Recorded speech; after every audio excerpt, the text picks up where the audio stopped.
keluarga almarhum, kalau ada barang-barang yang tidak dipakai, ya sudah kasih. Pak Imam, kasih dia sarung. Nggak usah kasih sepatu pantopel. Pengantin pindah pakai. Kasih apa? Kasih baju gamis yang baik dia pakai. Jangan yang jelek. Kebiasa kita mas sedekah tapi yang jelek. Nak. Bawakan itu Pak Imam. Ada itu kue di kulkas daripada basi. Ketawa kau ibu karena kau begitu semua cilaka.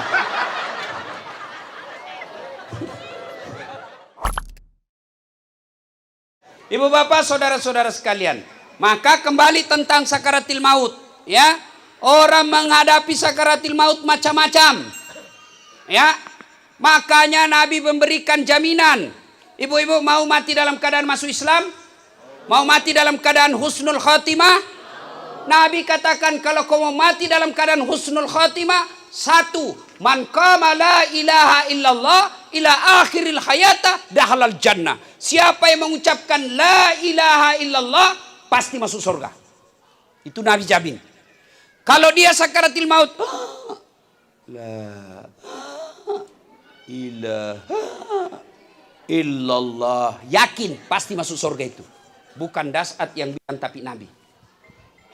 Orang bilang, Nabila mahasiswaku, gampang dong kalau begitu Ustaz. Nanti mau mati baru saya gesok Ustaz. Biar 100 kali bisa kak. Capak nah. Memangnya orang sakaratil maut akal bicara.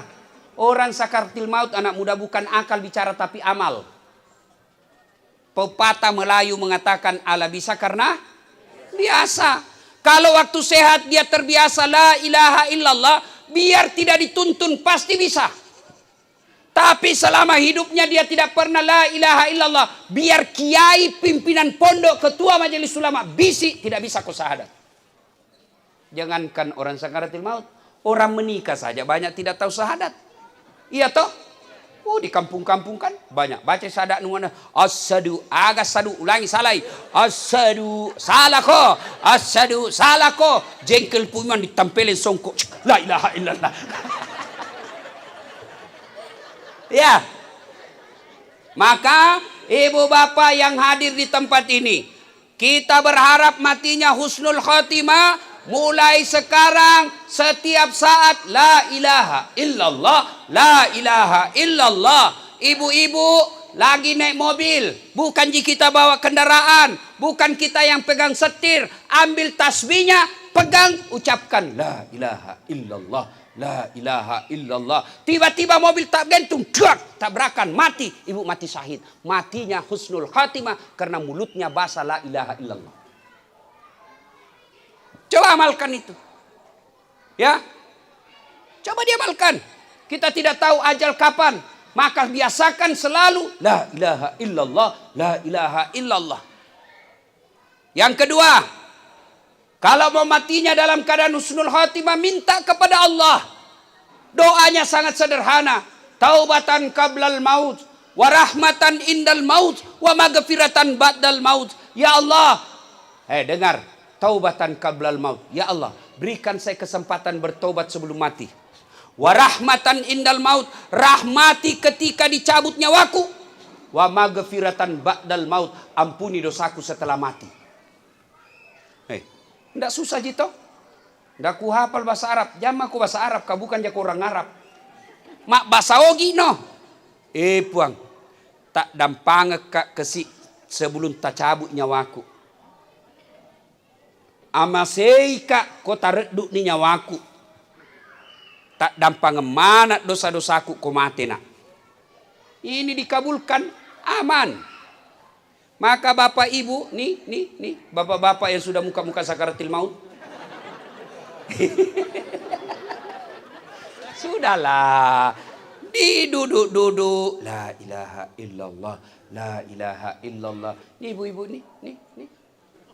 La ilaha illallah, la ilaha illallah. Jangan gosip.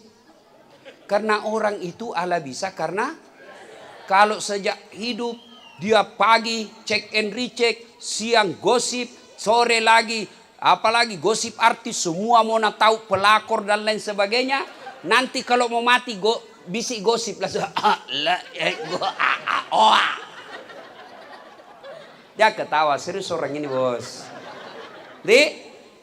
Doa taubatan qablal maut wa rahmatan indal maut wa maghfiratan ba'dal maut. Allahumma hawwin alaina fi sakaratil maut wa najatan minan nari wal afwa indal hisab.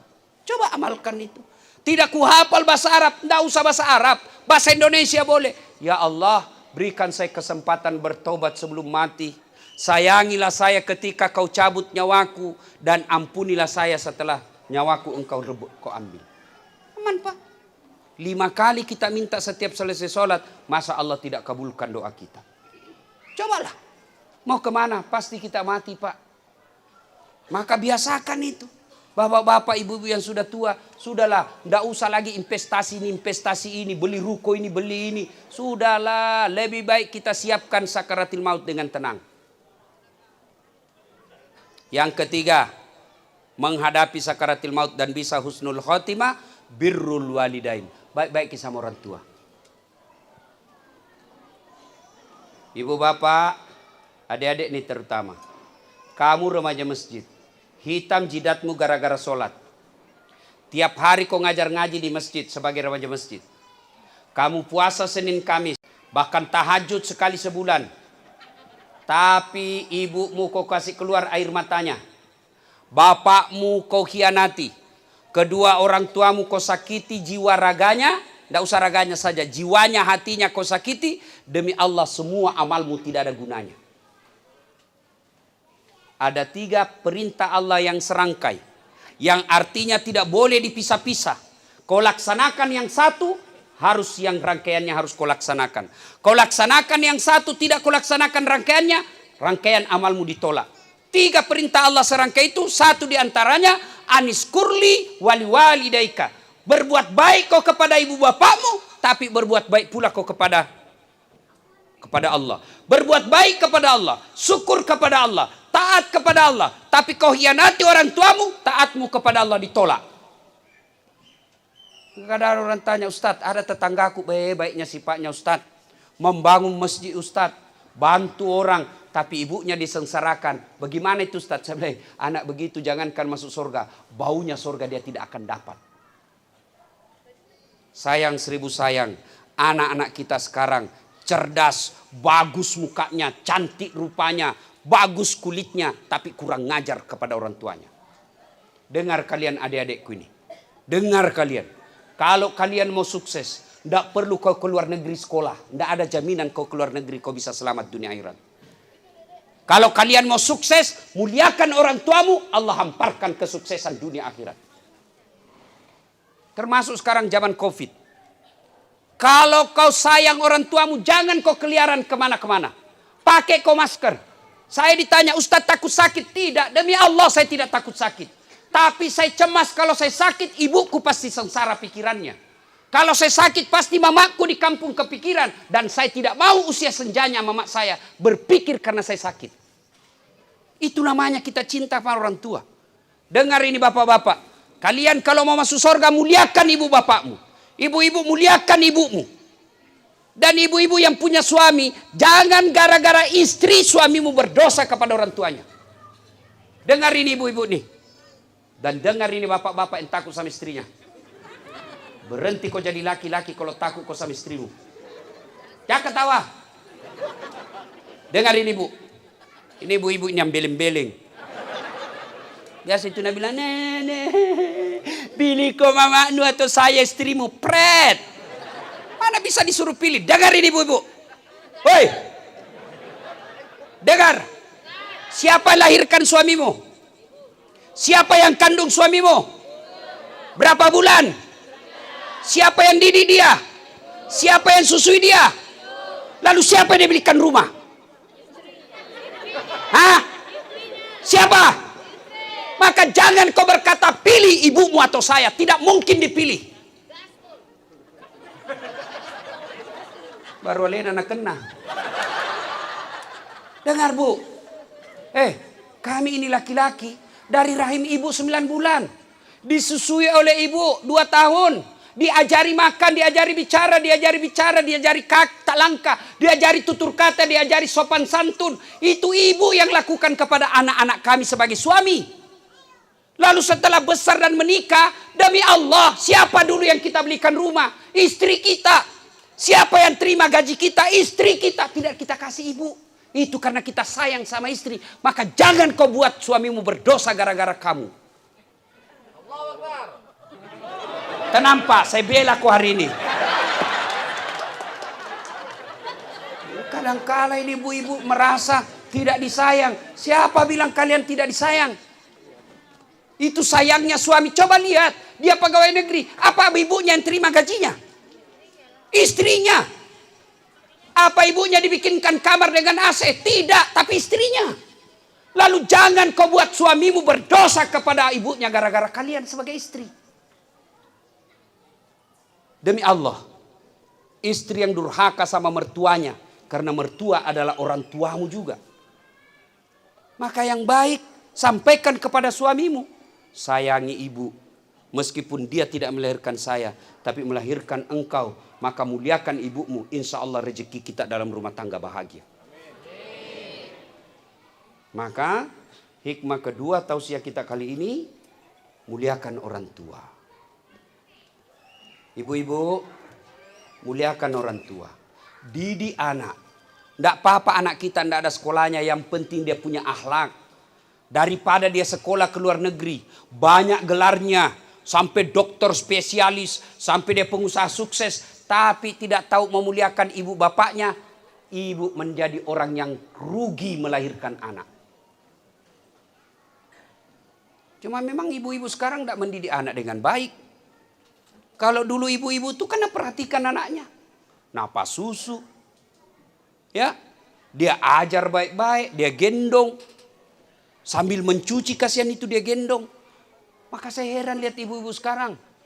Di rumahnya ada pembantunya, ada sopirnya, gajinya suaminya bagus, penghasilan suaminya bagus. Dua anaknya tidak bisa dididik. Gimana akalmu ini? Semua kebutuhan hidupmu dipenuhi. Dua anakmu kok bisa sengsara? Ini koreksi buat kita semua. Ibu-ibu kalau meninggal siapa doakan ke ibu? Suami. Kawin lagi. Siapa doakan? Siapa? Maka doakan anakmu, didik dengan sebaik-baiknya. Dosanya suamimu kau tidak tanggung sebagai istri. Suamimu tidak sholat kau tidak tanggung sebagai istri. Maka tidak usah pusing dengan dosanya suamimu. Tapi sengsaralah ketika kau gagal didik anakmu. Ibu-ibu bersyukur sebagai istri. Itu suami bu, dia tanggung dosa tak. Istri tidak tanggung dosanya suami. Dengar saya ulang. Suami dia tanggung dosanya ketika istrinya tidak pakai jilbab. Ketika istrinya tukang gosip. Ketika istrinya suka jalan tanpa izin. Suaminya nanti disiksa di akhirat. Itu suami istrimu. Kau tidak didik dengan baik. Tapi kalau ibu sebagai istri aman. Suamimu pemabuk. Suamimu tidak sholat, suami tukang tipu, suamimu makan uang haram, istri tidak tanggung dosanya suami. Maka jangan kau suka ngomel. Batene sapakat duit. Tenang Pak, saya bela lagi di mana. Dia kira kapan gampang sebagai suami. Yuk apa saudara-saudara sekalian. Maka kalau mau menghadapi sakaratil maut dengan baik, muliakan orang tua. Nah sudah keluar minyawa. Ya keluar nyawa, tumi mati. Datanglah kita melayat. Boleh nikmita tomate. Sayang 1000 sayang kalau kita datang melayat. Banyak yang menginjak-injak sunnah Nabi. 1. Datanglah dengan berpakaian hitam-hitam. Bajunya hitam. Roknya hitam. Kudungnya hitam. Kacamatanya hitam. Tasnya hitam. Payungnya hitam. Siapa ajar kok? Nah bilang begitu kuliah artis. Betul gini bilang artis. Tomato apa kajili-jiliin. Berdosa ke pakaian hitam Ustaz? Tidak berdosa. Tapi kalau ibu bapak pakaian putih dicintai Allah dan Rasulnya. Saya kadang-kala cemburu lihat saudara kita orang Tionghoa. Coba lihat orang Tionghoa kalau meninggal keluarganya. Baju putih-putih itu datang melayat. Bahkan rumahnya sekalipun dindingnya dia kasih kain putih. Mereka yang mengamalkan sunnah Nabi. Kita pakaian hitam-hitam. Dosakah? Tidak dosa. Tapi kalau Allah cinta, mau dicintai Allah dan Rasulnya, pakai putih. 2. Saya katakan injak-injak sunnah Rasul. Apa lagi? Sampai tidak ada yang mengaji. Hanya datang gosip. Sambil itu di depan jenazah. Depan jenazah ada orang lewat. Mulai masuk itu nak lihat-lihatin. Sampai duduk nak lihat-lihatin terus. Si Kobi ini tuh. Nggak cerita tapi mulutnya dong.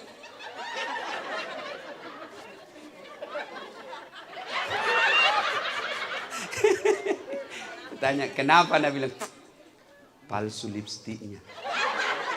Kenapa kau tahu? Melengket di giginya. Kemana nih pacilaka-lakai? Oi bu, oi bu. Biar ustaz juga na gosip. Itu lagi ustaz. Itu jibajuna watuna di YouTube. Ustaz pun dia gosip. Ketawa baru kau semua nak kena. Kalau datang ki melayat ibu, majelis taklimku di Makassar saya bina. Ibu-ibu kalau datang melayat sudah ada wudhu. Sampai di situ duduk, kalau bisa bawa surah Yasin. Tidak bisa ngaji baca Yasin karena waktu kepepet, baca Al-Fatihah sebanyak-banyaknya. Berapa kali? Sebanyak-banyaknya. Niatkan untuk orang meninggal. Tidak sempat Ustadz, minimal baca Al-Qul Huwallah 3 kali. Tidak sempat juga Ustadz, diam-diam kau saja. Diam kau saja. Tidak sempat juga, cepat kau pulang. Jangan mutun rumah cerita salah. Jelas? Jelas? Nah, yang ketiga, tidak ada yang sholat jenazah. Saya hampir tidak pernah melihat ibu-ibu sholat jenazah. Maka jangan heran ketika ada perempuan meninggal, sedikit juga yang sholat. Kenapa? Karena waktu hidup dia jarang sholat, maka Allah Maha Adil, sedikit juga yang sholati. Kita mau sholat Ustaz, tapi kan repot Ustaz. Apa repotnya? Susah dapat wudhu. Wudhu dulu di rumah, baru pergi melayat. Tidak bawa kudu Ustaz, bawa pakaian sholat. Dan namuak rumahnya Ustaz, di teras. Saya tidak tahu sholat jenazah Ustaz. Ikut saja sama imam. Takbir 4 kali, tapi jangan kau ruku. Kalau ruku kau malu sendiri kau itu. Ada seperti Abu Nawas ini tuh so tahu padahal tidak tahu. Tidak mau tahu bertanya-tanya. Imam bertakbir pertama, Allahu Akbar. Takbir pertama juga Abu Nawas, Allahu Akbar. Takbir kedua imam, Allahu Akbar. Ruku Abu Nawas. Kenapa saya saja ruku ini? Takbir ketiga imam, Allahu Akbar. Tak kalah dia sujud masa kalian. Selesai sholat ditanya, Abu Nawas, kenapa aku ruku? Nah, ada rukunya orang jelas ini. Dia bilang, ini orang banyak sekali dosanya. Tidak diampuni kalau tidak ruku ki. Supaya habis sekalian masuk sujud. Tolise. Kursus, dengar baik-baik. Kursus sholat jenazah. Takbir pertama, Allahu Akbar. Baca Al-Fatihah. Takbir kedua, Allahu Akbar, salawat kepada Nabi. Allahumma salli ala Sayyidina Muhammad wa ala ali Sayyidina Muhammad. Takbir ketiga, Allahu Akbar, doakan orang meninggal, minimal Allahumma ghafir laha. Takbir keempat, Allahu Akbar, boleh berdoa, boleh langsung salam. Selesai. Kalau bisa Bapak Ibu sekalian, kalau pergi ki melayat, sholat jenazah ki, supaya nanti juga kalau Bapak Ibu meninggal banyak yang sholat. Sudah diantar jenazah keluar itu, mulai menangis ibu-ibu. Memang fitrahnya perempuan hobi nangis. Memang itu. Bu, boleh menangis. Rasul ketika meninggal istri beliau menangis, tapi dilarang meraung-raung. Apa itu meraung-raung? mengeluarkan kata-kata dari mulutnya.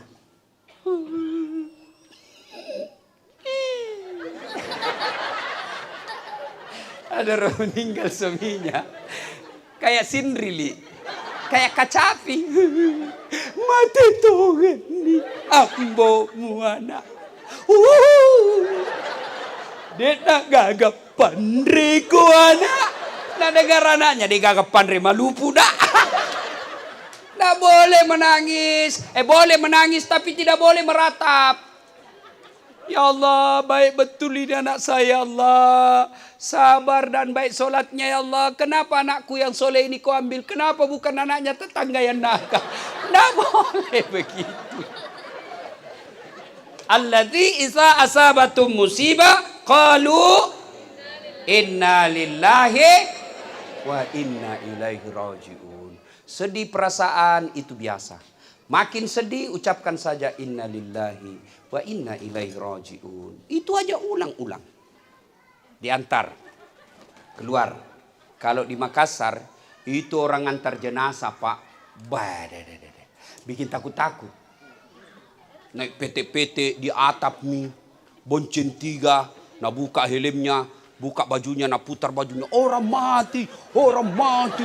Orang mati. Seperti orang demo. Ada begitu di sini?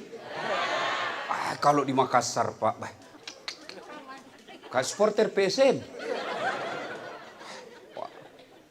Ada 3 itu paling rewa, paling jago di jalan di Makassar. 1, pengantar jenazah. 2, supporter PSM. Apalagi kalau dikalah mindir memang mago.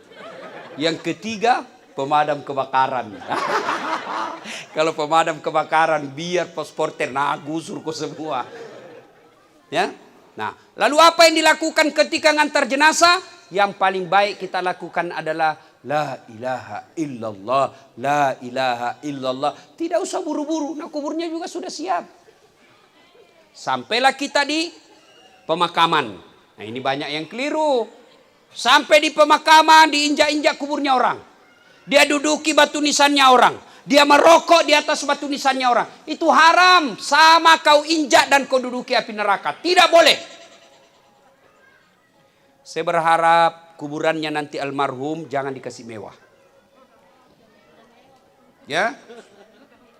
Lebih baik itu yang mewah, pemberi tegel apa semua. Lebih baik kita jadikan tegel masjid. Sederhana saja. Ya. Jangan sampai pemakaman itu menjadi status sosial. Oh, kuburnya haji ini yang kaya, kuburnya ini yang miskin. Nah, jangan begitu. Ya, tidak dicontohkan oleh Rasulullah. Tidak usah dikasih mewah-mewah. Itu ya paling bagus saja ada tandanya, ada namanya, 1 batu nisan. Tidak usah lagi dibikinkan rumah yang mewah. Lebih baik rumah yang mewah itu jadikan tegel masjid. Selama tegel masjid itu dipakai ibadah, selama itu dapat kiriman pahala orang yang meninggal. Sudah, masuklah kita di kubur. Ketika pengantar jenazah sudah pulang, datangi malaikat. Namanya penjaga kubur. Kalau orang baik meninggal, tenang. Maka ditanya 5 perkara. Tapi kalau baik sholatnya Bapak Ibu sekalian, tidak usah pusing, tidak usah cemas. Karena pertanyaan-pertanyaan malaikat bukan kita yang jawab, tapi sholat kita yang jawab. Begitu ditanya, "Marrabuka, siapa Tuhanmu?" Salat kita akan menjawab, "Allahu Akbar." Malaikat berkata, "Itahu hebatnya. Barusan saya dapat ini." Ditanya dia jawab, "Allahu Akbar." Ditanya lagi, "Man nabiyuka?" Siapa nabimu? Salat kita menjawab lagi, "Asyhadu alla ilaha illallah wa asyhadu anna Muhammadar Rasulullah." Kalau orang baik salatnya. Kalau tidak beres solatnya, solat juga tapi hari Jumat saja. Paling terlambat datang, paling cepat pulang. Begitu khutbah dia tidur. Datang malaikat Nabi bilang, "Oh, metanolo taja cilaka. Iko na tu mega bicaramu kumacarama ki." Ditanyalah dia, "Marrabuka, siapa Tuhanmu?" Kaget langsung, "Tunggu dulu, orang baru datang." Biar malaikat mau nagi juga.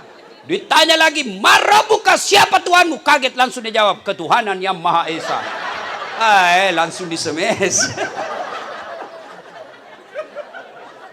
Nah, di alam kubur kita menanti, Pak. Berapa lama kita menanti tergantung datangnya hari kiamat. Bayangkan, Pak, mereka yang hidup dan meninggal 1000 tahun yang lalu, 100 tahun yang lalu, kakek leluhur kita 200 tahun yang lalu yang meninggal, sampai sekarang, Pak, masih ada di kuburnya. Bagaimana kondisinya di kubur? Tergantung amalnya. Kau pateni anak rupa tawe, wija-wijanna Adam, maka dia nabi tak petumanan ni amalmu. Putuslah segala amal-amalmu kecuali 3 hal. 1, anak yang soleh dan soleha. Saya berharap anak-anak jadilah permata buat bapakmu. Jadi permata buat bapakmu. Keterlaluan kalian kalau tidak baik sama bapak. Nah, tinggalkan kau rumah yang baik. Nah, tinggalkan kau harta yang cukup. Jadi kalau kau si salah-salah gara-gara harta, dek gagas sirikmu. Garopak tahu kau nasa ngogie. Baik-baik sama orang tua.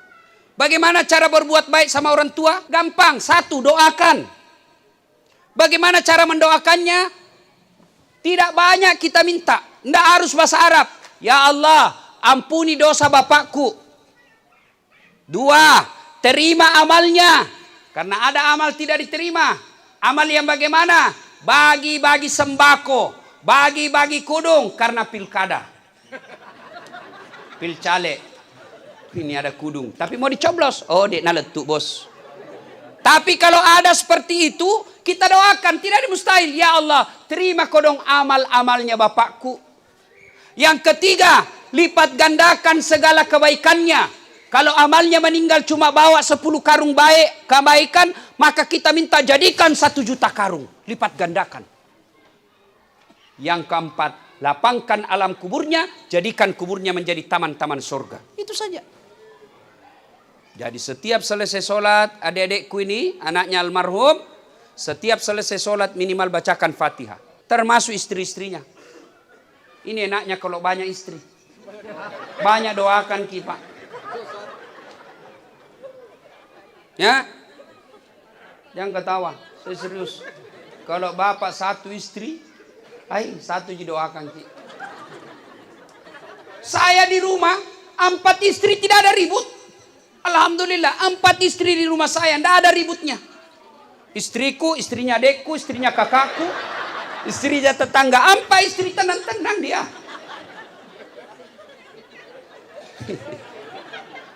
Ayo, ya. Doakan adik-adikku, doakan bapak. Minimal selesai sholat, doakan. Yang kedua, masuk di kubur yang bisa menyelamatkan kita apa? Sedekatun jariah, sedekah. Ibu-ibu, yang banyak cincinnya, yang banyak emas berliannya. Kalau mati ibu, siapa pakai itu cincin berlian? Siapa? Anak. Istri kedua. Masolak kola seke.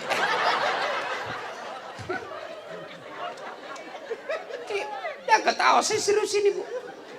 Kalau suami sedekah, apalagi kalau istrinya pelit selalu mengamuk kalau suaminya sedekah, ibu tidak dapat apa-apa. Kecuali suaminya selalu berkata, Bu, saya sedekah bangun masjid untuk kita semua satu keluarga.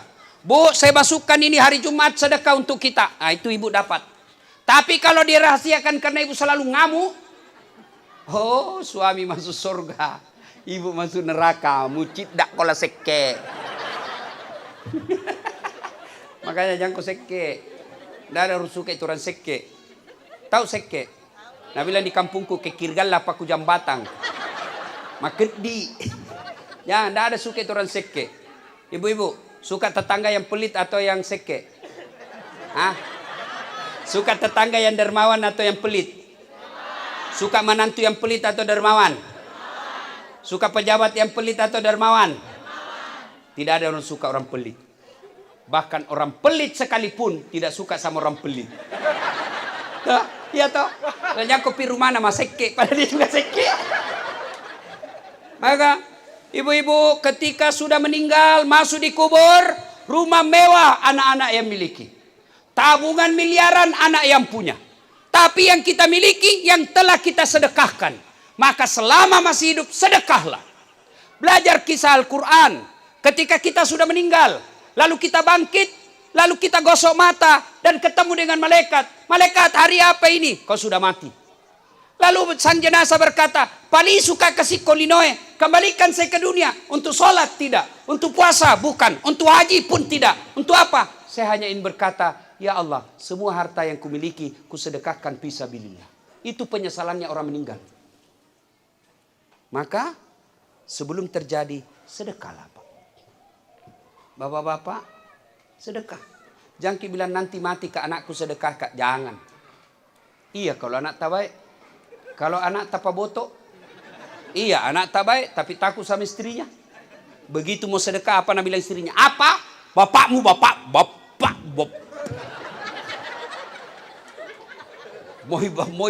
Mau sedekah. Kasih umrah itu, kasih yang pembantu itu baik sekali sama. Apa? Bapakmu terus. Dan senang jangan mipale. Macilaka kau jadi. Saya ku bilang sama istriku, jangan kau pernah pikir bandingkan sama ibuku. Tidak ada. Kau boleh maki-maki saya. Kau boleh marah-marah sama saya. Kau boleh lempar kepalaku, yang penting tidak kena. Satu yang tidak boleh kau lakukan, jangan pernah menyakiti hati ibu saya. Sedekahlah. Sedekah. Ya. Keluarga almarhum, kalau ada barang-barang yang tidak dipakai, ya sudah, kasih. Dan kasihnya kepada orang yang baik agamanya. Kalau dasi, enggak usah kau kasih sama Pak Imam, enggak ada gunanya. Pak Imam, kasih dia sarung. Enggak usah kasih sepatu pantopel. Pengantin pindah pakai. Kasih apa? Kasih baju gamis yang baik dia pakai. Jangan yang jelek. Biasa kita mas sedekah tapi yang jelek. Nak. Bawakan itu Pak Imam. Ada itu kue di kulkas daripada basi. Ketawa kau ibu. Karena kau begitu semua cilaka.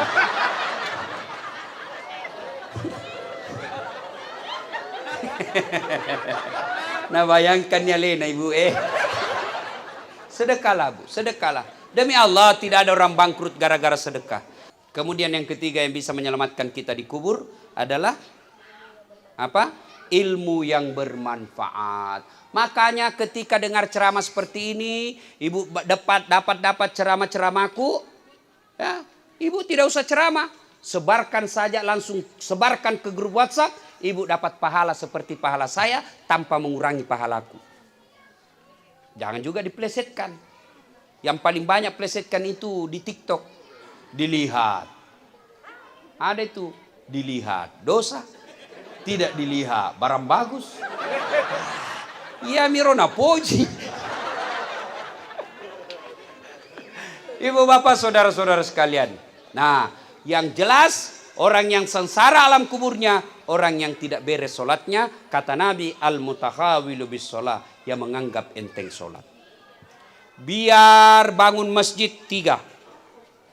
Seluruh anak yatim di Batam dia bantu. Tapi kalau tidak beres sholatnya, semua amalnya tidak ada gunanya. Maka sebelum ajal menjemput, perbaiki sholat. Ada yang malas sholat di sini? Apa alasannya? Apa? Ibu-ibu paling banyak tidak sholat kalau ada pengantin. Jilbab sakaratil maut. Oh, no, 3 lapis kuning, merah, abu-abu. Kasih miring lagi sedikit.